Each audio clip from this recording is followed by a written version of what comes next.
Hey guys, Mustard here, and it's really fucking late. So I'm gonna have to watch this because I need to go to sleep tonight. Now, so yeah. Anyway, I completed Wolfenstein a couple hours ago, and I just remembered I need to fucking review it. So yeah, I figured I'd do that now.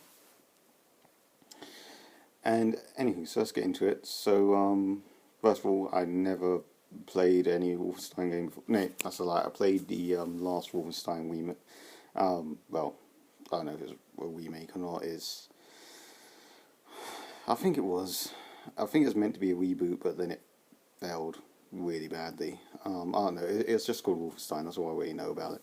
I played a bit of that and found it so fucking boring that I just, said fuck this game and then just never played it again. I played it for like an hour or 2 hours and it's like, nah, fuck this. It's boring.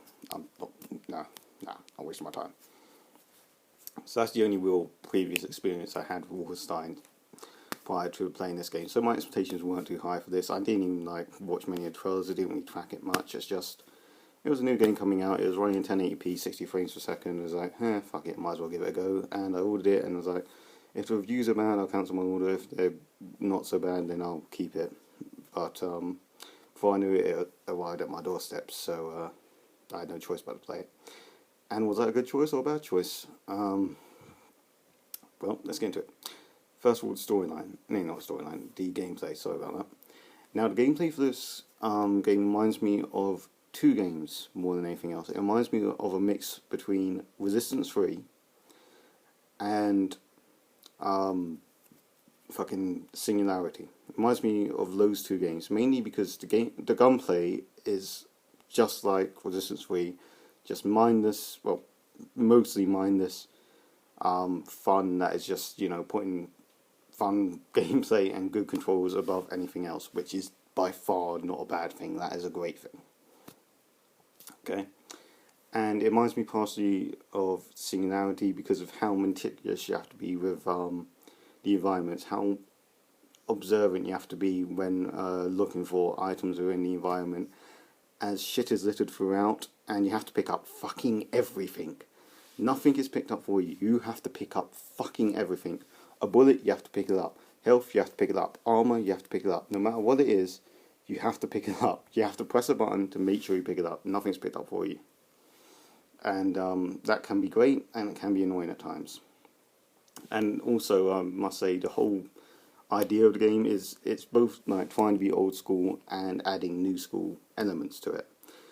And the last game that done that was Duke Nukem Suck Stick Forever, and you know how I fucking feel about that game. You probably do. If not, watch my fucking worst games of 2011, I think it was, video, and you will see how much I fucking hate that game. It's the worst game I've ever played. But enough about that. I don't want to dwell on that piece of shit because it's just going to make you pissed off.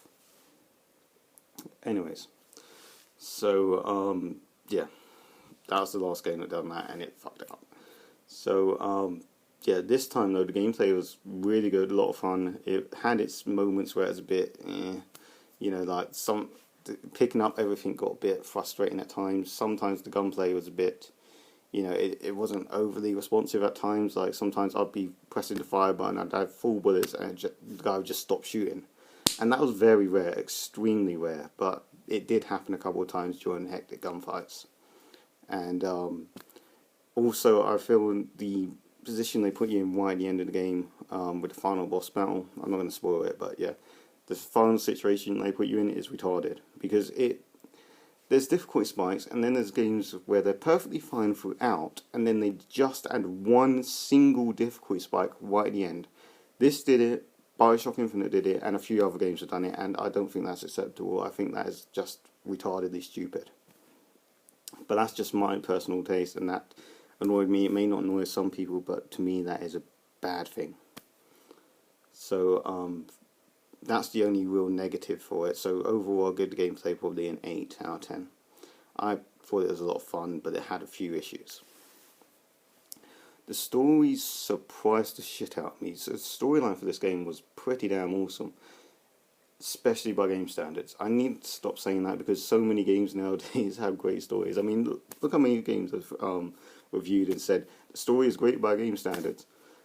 Nowadays, games do tend to have good storylines for the most part. There are a few that don't tend to bother and focus on gameplay, which I don't mind, because gameplay is by far the main focus of any game. But yeah, the storyline on this surprised the shit out of me. I loved the storyline for this. It was amazing. The one part that was a bit off-point for me was the ending, which was a bit too sequel baitish. You know, it's obvious they want to, you know, make this into a franchise, and the way they ended it was, it didn't wrap up as nicely as I wanted it to. And that's the only real issue I had with the storyline. Apart from that, it was great. And storyline I'd probably given 9.5. I was extremely impressed with the storyline. I did not expect it to be that great. The characters in the game were,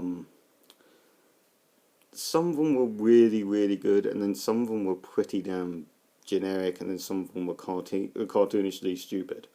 It was very weird character-wise. Like, it was very uneven. I mean, the main guy, BJ Blazkowicz, it's weird they call him BJ when his name is William, but whatever. I don't get that myself. If anyone can explain that to me, that'd be great. What else was there? What else was I going to say? I mean, yeah, anyways, he was pretty damn generic and bland. His girlfriend, Anya, was pretty damn good. Her character was a lot more well-rounded and developed. The rest of the Resistance was, for the most part, really well-developed. The enemies in the game seemed a bit overly cartoonish. A few of them seemed pretty realistic, but for the most part, they were pretty overly cartoonish. In particular, two of them, but I won't spoil that. I won't spoil who they are, because that's, yeah, kind of a massive spoiler for the game. But yeah, characters are a weird one. I don't know, I think characters would be a 7.5. And I think that's, oh no, the graphics, yeah, I've got to mention the graphics, the least important element. But graphics are phenomenal. The graphics, they look beautiful. This is among one of the best games I've played. I mean, graphically one of the best games I've played ever. I don't know if it's the best one. It's, I don't know, it's between this and Infamous Second Son. It's between these two for the best game graphically that I have played. Yeah, so graphics are phenomenal, 9.5. I love the graphics on this game. The only issue with graphics is obviously, sorry, the only issue is there's a few graphical glitches, but they didn't really bother me too much, and they're pretty unnoticeable. But yeah, that's all that was. I mean, and what I mean by graphical glitches is a couple of enemies got stuck in walls, a couple of enemies were running into walls, and you can see their bodies through the walls as they're running into them. And yeah, that's the only real issue I had graphically. So yeah, overall guys, I highly recommend this game.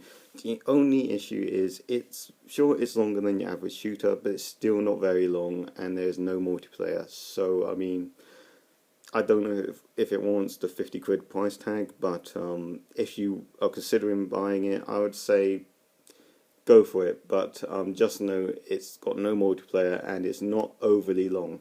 It's longer than your average shooter, and you're not going to complete it in one day. But it's possible to complete in, how many days did it take me? I think it took me like 4 days to complete it, because I wasn't playing it all the time. But yeah, it's possible to complete it in less than a week, so just know that going into it. And overall, probably give the game an 8.5 out of 10.